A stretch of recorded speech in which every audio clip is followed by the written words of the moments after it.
ओम शांति। 10/6/2025 के साकार अनमोल धारणा युक्त ईश्वरीय महावाक्य हैं। मीठे बच्चे, तुम्हें श्री मत पर सबको सुख देना है। तुमको श्रेष्ठ मत मिलती है श्रेष्ठ बनकर दूसरों को बनाने के लिए। क्वेश्चन, रहम दिल बच्चों के दिल में कौन सी लहर आती है? उन्हें क्या करना चाहिए? आंसर है, जो रहम दिल बच्चे हैं उनकी दिल होती है हम गांव गांव में जाकर सर्विस करें। आजकल बेचारे बहुत दुखी हैं, उनको जाकर खुशखबरी सुनाएं कि विश्व में पवित्रता, सुख और शांति का दैवी स्वराज्य स्थापन हो रहा है। यह वही महाभारत लड़ाई है। बरोबर उस समय बाप भी था, अभी भी बाप आया हुआ है। ओम शांति। मीठे मीठे बच्चे यहाँ बैठे हो तो ये जरूर समझते हो हम हैं ईश्वरीय संतान, तो जरूर अपने को आत्मा ही समझेंगे। शरीर है तब उन द्वारा आत्मा सुनती है, तो बाप ने यह शरीर लोन पर लिया है तब सुनाते हैं। अभी तुम समझते हो हम हैं ईश्वरीय संतान व संप्रदाय, फिर हम दैवी संतान बनेंगे। स्वर्ग के मालिक होते ही देवताएं हैं। हम फिर से 5000 वर्ष पहले माफिक दैवी स्वराज्य की स्थापना कर रहे हैं, फिर हम देवता बन जाएंगे। इस समय सारी दुनिया, भारत खास और दुनिया आम, सब मनुष्य मात्र एक दो को दुखी देते हैं। उन्होंने यह भी पता नहीं है कि सुख धाम भी होता है। परमपिता परमात्मा ही आकर सबको सुखी शांत बना देते हैं। यहाँ तो घर घर में एक दो को दुख देते रहते हैं। सारे विश्व में दुख ही दुख है। अभी तुम बच्चे जानते हो बाप हमको 21 जन्मों के लिए सदा सुखी बनाते हैं। कब से दुख शुरू हुआ है, फिर कब पूरा होता है, यह और कोई की बुद्धि में चिंतन नहीं होगा, सिवाय ब्राह्मण बच्चों के और किसी की बुद्धि में बातें नहीं चलती। तुमको तो यह बुद्धि में है कि हम बरोबर ईश्वरीय संप्रदाय थे। यूं तो सारी दुनिया के मनुष्य मात्र ईश्वरीय संप्रदाय हैं। हर एक उनको फादर कह बुलाते हैं। अब बच्चे जानते हैं शिव बाबा हमको श्रीमत दे रहे हैं। श्रीमत मशहूर है, ऊंच ते ऊंच भगवान की ऊंच ते ऊंच मत। गाया भी जाता है उनकी गतमत न्यारी। शिव बाबा की श्रीमत हमको क्या से क्या बनाते हैं? स्वर्ग का मालिक। और जो भी मनुष्य मात्र हैं वह तो नरक का मालिक ही बनाते हैं। अभी तुम हो संगम पर, यह तो निश्चय है ना। निश्चय बुद्धि ही यहाँ आते हैं और समझते हैं बाबा हमको फिर से सुख धाम का मालिक बनाते हैं। हम ही 100% पवित्र ग्रस्त मार्ग वाले थे। ये स्मृति आई है। 84 जन्मों का हिसाब तो है ना। कौन कौन कितने जन्म लेते हैं। जो धर्म बाद में आते हैं उन्हों के जन्म भी थोड़े ही होते हैं। तुम बच्चों को अब यह निश्चय रखना है कि हम ईश्वरीय औलाद हैं। हमको श्रेष्ठ मत मिलती है सबको श्रेष्ठ बनाने के लिए। हमारा वही बाबा हमको राजयोग सिखलाता है।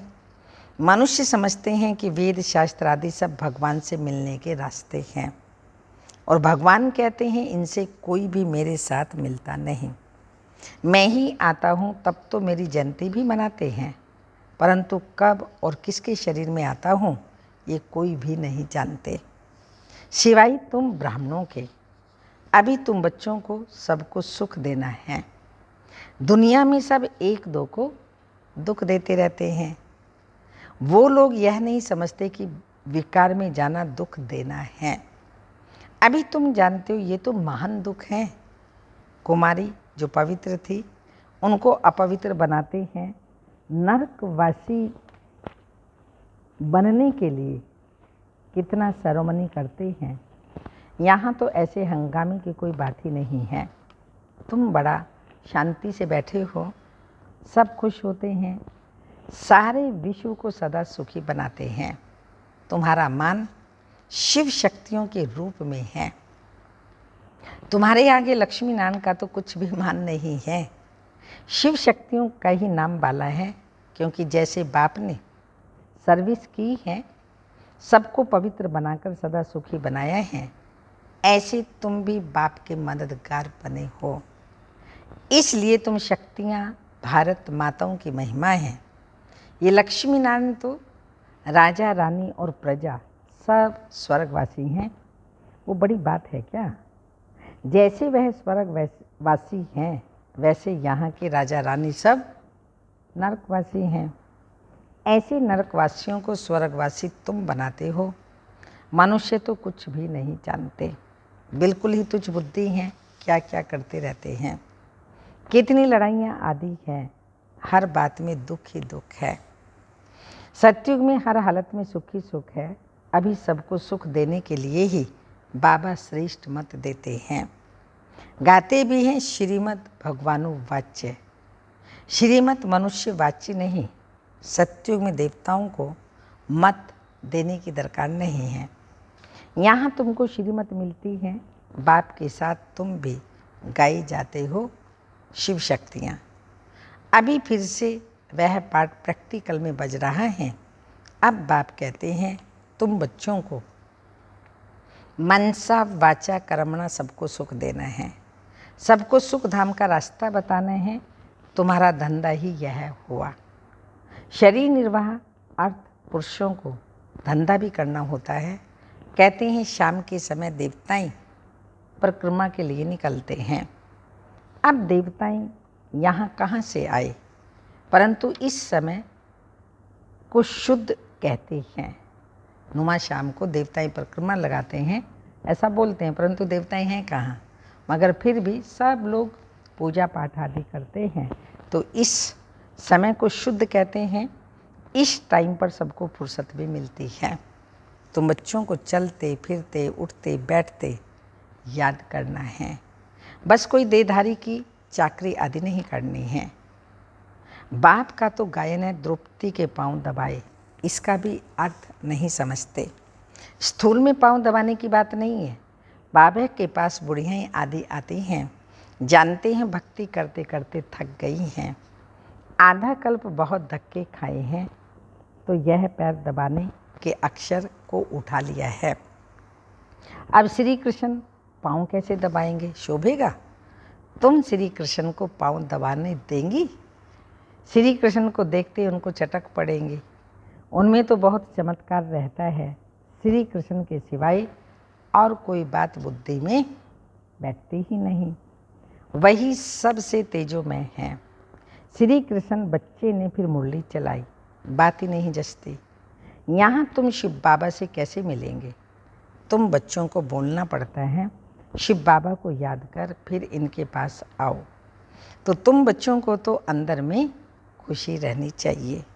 हमको शिव बाबा सुखी बनाते हैं 21 जन्मों के लिए।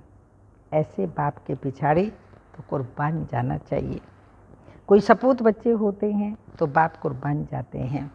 बाप को हर कामना पूरी करनी है बच्चों की। शिव बाबा हर कामना पूरी करते हैं। कोई तो ऐसे बच्चे होते हैं जो बाप का खून भी करा देते हैं। यहाँ तो तुमको मोस्ट बिलवेड बनना है, किसी को भी दुख नहीं देना है। जो रहम दिल बच्चे हैं उनकी दिल होती है हम गांव गांव में जाकर सर्विस करें। आजकल बेचारे बहुत दुखी हैं, उनको जाकर खुशखबरी सुनाओ कि विश्व में पवित्रता सुख शांति का दैवी स्वराज्य स्थापन हो रहा है। यह वही महाभारत लड़ाई है। बरोबर उस समय बाप भी था, अभी भी बाप आया हुआ है। तो तुम बच्चे जानते हो बाबा हमको पुरुषोत्तम बना रहे हैं। यह है ही पुरुषोत्तम संगम युग। तुम बच्चे जानते हो हम पुरुषोत्तम कैसे बनते हैं। तुमसे पूछते हैं तुम्हारा उद्देश्य क्या है, बोलो। मनुष्य से देवता बनना। देवताएं तो मशहूर हैं, तो बाप कहते हैं जो देवताओं के भक्त हों उनको समझाओ। भक्ति भी पहले पहले तुमने शुरू की शिव की, फिर देवताओं की, तो पहले पहले शिव बाबा के भक्तों को समझाना है। बोलो, शिव बाबा कहते हैं मुझे याद करो। शिव की पूजा करते हैं, परंतु ये थोड़ी बुद्धि में आता है कि पतित पावन बाप हैं। भक्ति मार्ग में देखो धक्के कितने खाते हैं। शिवलिंग तो घर में ही रख सकते हैं, उनकी पूजा कर सकते हैं, फिर अमरनाथ बद्रीनाथ आदि तरफ जाने की क्या दरकार है। परंतु भक्ति मार्ग में मनुष्यों को धक्के जरूर खाने हैं। तुमको उनसे छुड़ाते हैं। तुम हो शिव शक्ति, शिव के बच्चे। तुम बाप से शक्ति लेते हो, वह भी मिलेगी याद से। विकर्म विनाश होंगे, पतित पावन तो बाप है ना। याद से ही तुम विक्रमाजीत पावन बनते हो। सबको ये रास्ता बताना है। तुम अभी राम के बने हो। राम राज्य में है सुख, रावण राज्य में है दुख। भारत में ही सबके चित्र हैं। जिनकी इतनी पूजा होती है तो ढेर के ढेर मंदिर हैं। कोई हनुमान का पुजारी, कोई किसका। इसको कहा जाता है ब्लाइंड फेथ। अभी तुम जानते हो हम भी ब्लाइंड फेथ थे। इनको भी मालूम नहीं था ब्रह्मा विष्णु शंकर कौन हैं, क्या हैं। जो पूज्य थे वही फिर पुजारी बने। सत्युग में पूज्य, यहाँ है पुजारी। तो बाप कितना अच्छी रीति समझाते हैं। तुम जानते हो पूज्य होते ही सत्युग में है, यहाँ है पुजारी, तो पूजा ही करते हैं। तुम हो शिव शक्तियाँ। अभी तुम ना पुजारी ना पूज्य हो। बाप को भूल मत जाओ। ये साधारण तन है ना, इसमें ऊंच ते ऊंच भगवान आते हैं।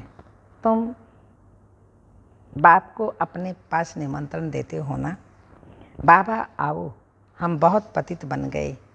पुरानी पतित दुनिया पतित शरीर में आकर हमको पावन बनाओ। बच्चे निमंत्रण देते हैं। यहाँ तो कोई पावन है ही नहीं। जरूर सभी पतितों को पावन बनाकर ले जाएंगे ना। तो सबको शरीर छोड़ना पड़े ना। मनुष्य शरीर छोड़ते हैं तो कितना हाय दोष मचाते हैं। तुम खुशी में जाते हो। अभी तुम्हारी आत्मा रेस करती है, देखें कौन शिव बाबा को जास्ती याद करते हैं। शिव बाबा की याद में रहते रहते ही शरीर छूट जाए तो ओह सौभाग्य, बेड़ा ही पार। सभी को बाप कहते हैं ऐसा पुरुषार्थ करो। सन्यासी भी कोई कोई ऐसे होते हैं, ब्रह्म में लीन होने के लिए अभ्यास करते हैं, फिर पिछाड़ी में ऐसे बैठे बैठे शरीर छोड़ देते हैं। सन्नाटा हो जाता है। सुख के दिन भी फिर आएंगे। इसके लिए ही तुम पुरुषार्थ करते हो, बाबा हम आपके पास चलें। आपको ही याद करते करते जब हमारी आत्मा पवित्र हो जाएगी तो आप हमको साथ ले जाएंगे। आगे जब काशी कलवट खाते थे तो बहुत प्रेम से खाते थे, बस हम मुक्त हो जाएंगे ऐसे समझते थे। अभी तुम बाप को याद करते चले जाते हो। कहाँ? शांति धाम में। तुम बाप को याद करते हो तो इस याद के बल से पाप कटते हैं। वह समझते हैं हमारे फिर पानी से पाप कट जाएंगे, मुक्ति मिल जाएगी। अब बाप समझाते हैं वह कोई योग बल नहीं है। पापों की सज़ा खाते खाते फिर जाकर जन्म लेते हैं। नई सिर फिर पापों का खाता शुरू होता है। कर्म अकर्म विकर्म की गति बाप बैठ समझाते हैं। राम राज्य में कर्म अकर्म होते हैं, रावण राज्य में कर्म विकर्म हो जाते हैं। वहाँ कोई विकार आदि होता नहीं। मीठे मीठे फूल बच्चे जानते हैं। बाप हमको सब युक्तियाँ सब राज समझाते हैं। मुख्य बात यह है कि बाप को याद करो। पतित पावन बाप तुम्हारे सामने बैठे हैं। कितना निर्माण है, कोई अहंकार नहीं, बिल्कुल साधारण चलते रहते हैं। बाप दादा दोनों ही बच्चों के सर्वेंट हो। तो तुम्हारे दो सर्वेंट हैं, ऊंचते ऊंच शिव बाबा और फिर है प्रजापिता ब्रह्मा। शिव बाबा ब्रह्मा बाबा कितने निर्माणी हैं, जो बच्चों के आगे इतना ऊंच से ऊंच बात जो कहते हैं कि हम दोनों तुम बच्चों के सामने सर्वेंट हैं। वो लोग त्रिमूर्ति ब्रह्मा कह देते हैं, अर्थ थोड़ी जानते हैं। त्रिमूर्ति ब्रह्मा क्या करते हैं कुछ भी पता नहीं है। अभी बाबा ने बताया त्रिमूर्ति ब्रह्मा नहीं है, त्रिमूर्ति शिव है। शिव बाबा 3 देवताओं को रचते हैं, ब्रह्मा, विष्णु और शंकर। तीनों द्वारा शिव बाबा 3 कर्तव्य कराते हैं। ब्रह्मा द्वारा सतयुग की स्थापना, शंकर द्वारा कलयुग का विनाश और विष्णु द्वारा सतयुग की पालना करा रहे हैं। तो शिव बाबा इन 3 देवताओं को रचते। ब्रह्मा त्रिमूर्ति नहीं है, त्रिमूर्ति शिव है। अच्छा, मीठे मीठे सिक्की लदे बच्चों प्रति माता पिता बाप दादा का याद प्यार। Good morning, diamond morning. रूहानी बाप की रूहानी बच्चों को नमस्ते। हम रूहानी बच्चों की रूहानी माता पिता बाप दादा को याद प्यार। गुड मॉर्निंग, डायमंड मॉर्निंग, ओम नमस्ते।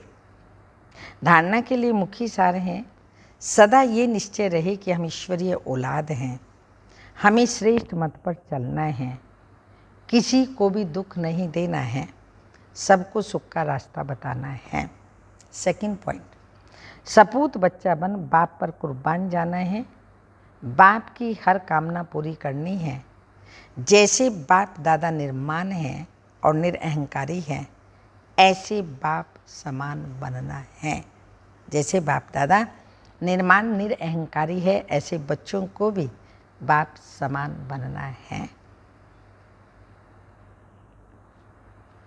वरदान है स्व उन्नति द्वारा सेवा में उन्नति करने वाले सच्चे सेवाधारी भव। स्पष्टीकरण, स्व उन्नति सेवा की उन्नति का विशेष आधार है। स्व उन्नति कम तो सेवा भी कम। सिर्फ किसी को मुख से परिचय देना ही सेवा नहीं है, लेकिन हर कर्म द्वारा श्रेष्ठ कर्म की प्रेरणा देना यह सेवा है। तो जो मनसा वाचा कर्मणा सदा सेवा में तत्पर रहते हैं, उन्हें सेवा द्वारा श्रेष्ठ भाग्य का अनुभव होता है। जितनी सेवा करते उतना स्वयं भी आगे बढ़ते हैं। अपने श्रेष्ठ कर्म द्वारा सेवा करने वाले सदा प्रत्यक्ष फल प्राप्त करते रहते हैं। स्लोगन, समीप आने के लिए सोचना, बोलना और करना समान बनाओ। बाबा के समीप आने के लिए सोचना, बोलना और करना समान बनाओ। अव्यक्त इशारे, आत्मिक स्थिति में रहने का अभ्यास करो, अंतर्मुखी बनो। एकाग्रता का आधार अंतर्मुखता है। अंतर्मुखता में रहने से सूक्ष्म शक्ति की लीलाएं अनुभव करेंगे। आत्मिक स्थिति में रह आत्माओं का आह्वान करना, आत्माओं से रूह ध्यान करना, आत्माओं के संस्कार स्वभाव को परिवर्तन करना, आत्माओं का बाप से कनेक्शन जुड़वाना, ऐसे रूहानी लीला का अनुभव होगा। ओम शांति।